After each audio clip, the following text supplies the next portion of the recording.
अच्छा जी, हमारा टॉपिक है परटर्बेशन थ्योरी। हम परटर्बेशन थ्योरी शुरू करेंगे, लेकिन परटर्बेशन थ्योरी से पहले थोड़ा सा हम परटर्बेशन थ्योरी के लिए बैकग्राउंड बनाएंगे। सही, बैकग्राउंड किस तरह बनाएंगे कि पहले हम जानेंगे कि परटर्बेशन थ्योरी कहाँ से आई और किस तरह से आई। तो इसी सिलसिले में हम पढ़ेंगे कि अप्रोक्सीमेशन मेथड, परटर्बेशन थ्योरी एक अप्रोक्सीमेशन मेथड है। ठीक है, एक अप्रोक्सीमेशन मेथड है, इसीलिए हम पहले अप्रोक्सीमेशन मेथड को समझेंगे। ठीक है, तो अप्रोक्सीमेशन मेथड को समझने के लिए थोड़ा सा बैकग्राउंड बनाना पड़ेगा। सही, आपने एक चीज हमेशा से नोट की होगी फिजिक्स में कि फिजिक्स में जब भी कोई भी नई लॉ आती है या कोई नया इक्वेशन आता है या कोई थ्योरी आती है, तो वो इसलिए आती है क्योंकि पीछे जो उससे पहले जो थ्योरीज होती है या जो इक्वेशंस होता है, जो लॉज होते हैं, वो उस फिनोमेना को एक्सप्लेन नहीं कर पा रहे होते हैं। सही है, फॉर एग्जांपल आप ले लो, अगर हम क्लासिकल मैकेनिक्स की बात करें तो क्लासिकल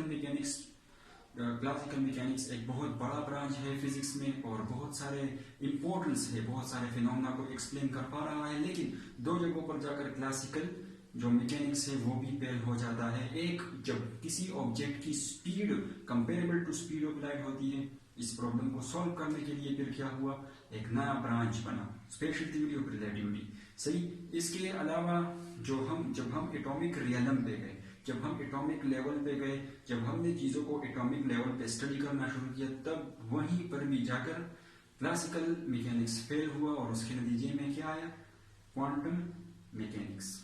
ठीक है, इसी तरह फिर क्वांटम मैकेनिक्स ने वो तमाम फिनोमेना जो क्लासिकल मैकेनिक्स एक्सप्लेन नहीं कर पा रहे थे, क्वांटम मैकेनिक्स ने उन चीजों को एक्सप्लेन किया।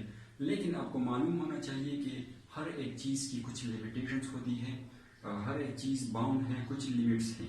सही, तो क्वांटम मैकेनिक्स के सिलसिले में फिर श्रोडिंगर इक्वेशन आया और उसमें तकरीबन किसी भी जो पार्टिकल्स है उसके जरिए से हम मालूम कर सकते हैं, वेव फंक्शन उसका मालूम कर सकते हैं, एनर्जी आइगन वैल्यू मालूम कर सकते हैं।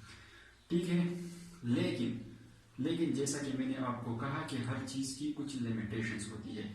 जब हमने श्रोडिंगर इक्वेशंस को डिफरेंट तरीके से देखा और डिफरेंट चीजों पर अप्लाई किया, तो हमने ये देखा कि अगर किसी सिस्टम में परटर्बेशन क्रिएट हो, तब वहां पर जाकर जो श्रोडिंगर इक्वेशन है उसको सोल्व करना इंतहाई मुश्किल था। या अगर हम उसको सोल्व भी करें तो वो जो थ्योरेटिकल जो रिजल्ट था और एक्सपेरिमेंटल जो रिजल्ट है वो दोनों मैच नहीं कर पा रहे थे।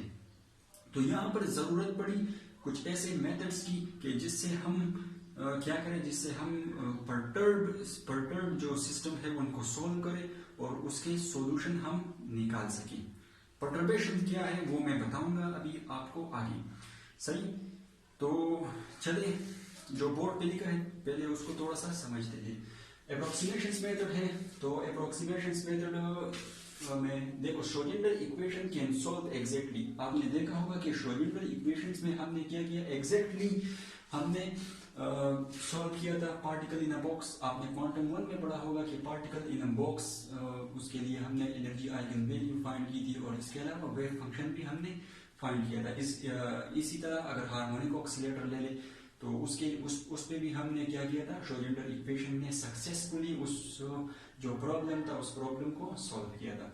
सही, हाइड्रोजन एटम को भी हमने क्या किया, सक्सेसफुली जो है ना, हमने हाइड्रोजन एटम को बिल्कुल सक्सेसफुली एक्सप्लेन किया हमने श्रोडिंगर इक्वेशन के थ्रू। लेकिन but if there is a perturbation, जब यहाँ पर परटर्बेशन क्रिएट हुआ, then it is difficult to solve Schrodinger equation for such problem. तो फिर उन प्रॉब्लम के लिए श्रोडिंगर इक्वेशंस को सॉल्व करना तकरीबन मुश्किल था। सही, श्रोडिंगर इक्वेशन सॉल्व करने का मतलब जो यहाँ पर है वो ये है कि to find the energy eigen function. Schrodinger equation जब हम सॉल्व करते हैं तो हमें दो चीजें मिलती है, दो चीजें हम फाइंड करते हैं। एक जो एनर्जी आइगन वेव फंक्शन है, सही, मतलब ये है कि परटर्ब सिस्टम के लिए ये एनर्जी आइगन वेव फंक्शन हम मालूम नहीं कर पा रहे थे। सही, और दूसरी एनर्जी आइगन वैल्यू भी हम मालूम नहीं कर पा रहे थे। सही, तो अब ये सिचुएशन क्रिएट हो चुकी थी। अब ये सिचुएशन और इन प्रॉब्लम को सॉल्व करने के लिए क्या हुआ, अप्रोक्सीमेशन मेथड आया। To solve such problem we use approximation method. इस तरह के प्रॉब्लम को सॉल्व करने के लिए हम अप्रोक्सीमेशन मेथड को यूज करते हैं। अब अप्रोक्सीमेशन मेथड के नाम पे अगर आप थोड़ा सा और करेंगे तो आप नाम से भी आपको पता चल जाएगा कि अप्रोक्सीमेशन, इसका मतलब है जो अप्रोक्सीमेट, जो इस मेथड से जो सॉल्यूशन हमारे पास आएंगे वो क्या होंगे, वो अप्रोक्सीमेट सॉल्यूशन होंगे, एग्जैक्ट सॉल्यूशन नहीं होंगे।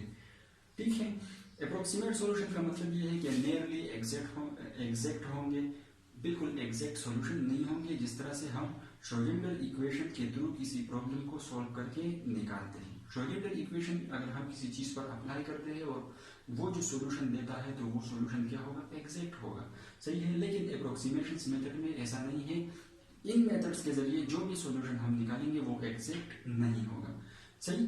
मेथड्स, ये मेथड्स है, मेथड्स मतलब टेक्निक है, ये एक ऐसी टेक्निक है जिसको अगर हम पर्टर्ब्ड सिस्टम पर अप्लाई करेंगे तो हम इसका अप्रोक्सीमेट सॉल्यूशन मालूम कर सकते हैं। ठीक है, अब जब हम एग्जैक्ट सॉल्यूशन मालूम नहीं कर सकते हैं तो अप्रोक्सीमेट सॉल्यूशन तो मालूम कर सकते हैं, सही। तो अप्रोक्सीमेशन मेथड हमारे पास बहुत तरह के हैं, सही, बहुत सारे टेक्निक है, बहुत सारे मेथड्स है, जिनमें से जो फेमस टेक्निक और मेथड है, सबसे पहले जो है वो पर्टर्बेशन थ्योरी है। जी हाँ, पर्टर्बेशन थ्योरी हमारे पास क्या है, अप्रोक्सीमेशन मेथड है, एक अप्रोक्सीमेशन मेथड है। इस थ्योरी की मदद से हम क्या करेंगे, अप्रोक्सीमेट सॉल्यूशन निकालेंगे। किसके लिए निकालेंगे, पर्टर्ब्ड सिस्टम के लिए निकालेंगे। पर्टर्ब का क्या मतलब है, पर्टर्बेशन किसे कहते हैं, वो मैं अभी आपको बताऊंगा, सही। दूसरा जो मेथड है WKB मेथड है, सही है। इसके अलावा वेरिएशन प्रिंसिपल मेथड भी है। तो इन मेथड को यूज करते हुए हम अप्रोक्सीमेट सॉल्यूशन निकाल सकते हैं। अच्छा चलो जी, पर्टर्बेशन थ्योरी को समझते हैं। पर्टर्बेशन थ्योरी है तो थोड़ा सा मुश्किल टॉपिक, लेकिन आपको समझ में आएगा, इसकी गारंटी मैं लेता हूँ, सही। पर्टर्बेशन थ्योरी को समझने के लिए हम सबसे पहले वर्ड पर्टर्बेशन, जो लफ्ज है पर्टर्बेशन, इसका मतलब क्या है थोड़ा सा उसको समझते हैं, सही है। तो वर्ड पर्टर्बेशन है, इसका मतलब क्या है जर्नली, अगर हम जनरली बात करें तो वर्ड पर्टर्बेशन का जो मतलब है जनरली वो क्या है, वो स्मॉल चेंज है, या हम कह सकते हैं कि स्लाइटली चेंज है, या हम कह सकते हैं कि स्मॉल डिस्टर्बेंस है, ये इसका जनरल मतलब है।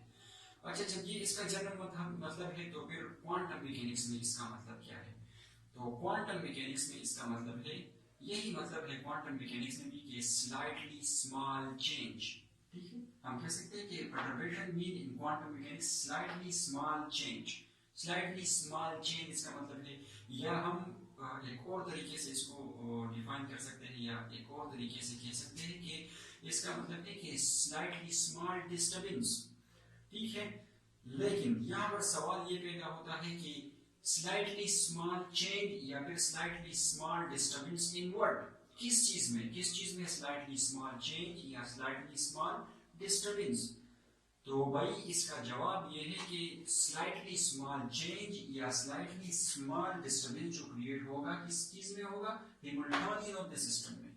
आपको बताना चाहिए कि हैमिल्टोनियन आपने पढ़ा भी होगा। हैमिल्टोनियन हमारे पास हम एक तरह से कह सकते हैं कि ये टोटल एनर्जी है, kinetic energy plus potential energy. तो हैमिल्टोनियन ऑफ द सिस्टम में जो चेंज आएगा उसको हम पर्टर्बेशन कहेंगे। या अगर हम थोड़ा और भी डीपली कहें, थोड़ा सा डीपली और जाए हैमिल्टोनियन के अंदर, तो हैमिल्टोनियन हमारे पास दो हैमिल्टोनियन जो है वो टोटल एनर्जी है, kinetic energy plus potential energy.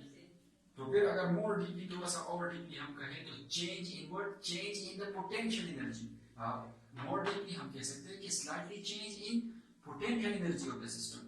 जो सिस्टम का पोटेंशियल एनर्जी है उसमें जो स्लाइटली चेंज आएगा, सही है, तो उसको हम कहेंगे पर्टर्बेशन। इन सारी बातों का कंक्लूजन क्या निकला, इन सारी बातों का कंक्लूजन ये निकला कि जो वर्ड पर्टर्बेशन है इसका मतलब क्वांटम मैकेनिक्स में ये है कि slightly small change in the potential of the system या slightly small disturbance in the potential of the system.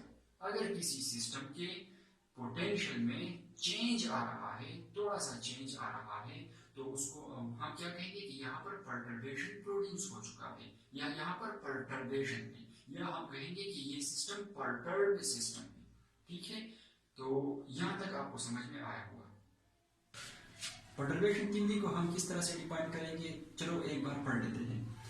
Perturbation theory is a tool और systematic procedure for obtaining approximate solution to perturbed problem by using solution of unperturbed case। भाई सबसे पहले बात तो ये है कि परटर्बेशन थ्योरी हमारे पास क्या है, ये एक टूल है, ठीक है, या एक सिस्टमैटिक प्रोसीजर है। क्यों? क्योंकि ये एक अप्रोक्सीमेशन मेथड है और मैंने आपको पहले बताया था कि अप्रोक्सीमेशन मेथड हमारे पास क्या है, टेक्निक्स होते हैं। तो ये भी एक टूल है, सही है।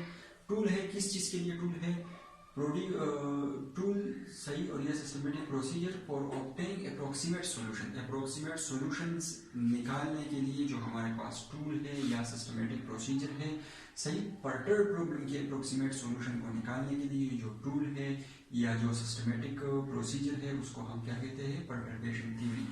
यहाँ पर ये समझिएगा थोड़ा, by using solutions of unperturbed case. Perturbation theory में आप अभी आगे देखेंगे, जब हम इस पे न्यूमेरिकल सॉल्व करेंगे, इस पे प्रॉब्लम सॉल्व करेंगे, तो आप देखेंगे कि परटर्बेशन थ्योरी जब हम यूज करेंगे उसमें से हम क्या करेंगे, अनपर्टर्ब्ड सिस्टम जो है उनके सॉल्यूशन को यूज करेंगे, ठीक है। फॉर एग्जांपल अगर हम अगर हाइड्रोजन एटम को सॉल्व कर रहे हैं, पर्टर्ब हाइड्रोजन एटम को सॉल्व कर रहे हैं, सही, जहां पर स्लाइडली चेंज आ रहा है पोटेंशियल एनर्जी में, तो हम क्या करेंगे, वहां पर परटर्बेशन थ्योरी जब हम अप्लाई करेंगे तो उसके साथ साथ हम अनपर्टर्ब जो है कि जब उस पर परटर्बेशन हमने अप्लाई नहीं किया था और उसके जो सॉल्यूशन आ रहे थे उन सॉल्यूशन को भी हम यूज करेंगे। इसी तरह और भी बहुत सारे प्रॉब्लम है, लेकिन ये बाद में आपको समझ में आएगा कि किस तरह से हम अनपर्टर्ब्ड केस के सॉल्यूशन को यूज कर सकते हैं, सही। तो परटर्बेशन एक थ्योरी है या सिस्टमैटिक प्रोसीजर है for obtaining approximate solution to perturbed problem. Perturbed problem के लिए अप्रॉक्सीमेट सॉल्यूशन निकालने के लिए जो टूल और सिस्टमैटिक प्रोसीजर है, by using solution of अनपर्टर्ब case. जो अनपर्टर्ब केस के जो सॉल्यूशंस है उसको इस्तेमाल करते हुए, इसको यूज करते हुए हम क्या कर सकते हैं, अप्रॉक्सीमेट सॉल्यूशन मालूम कर सकते हैं, किस चीज के, पर्टर्ब प्रॉब्लम के, सही, बाय यूजिंग परटर्बेशन थ्योरी।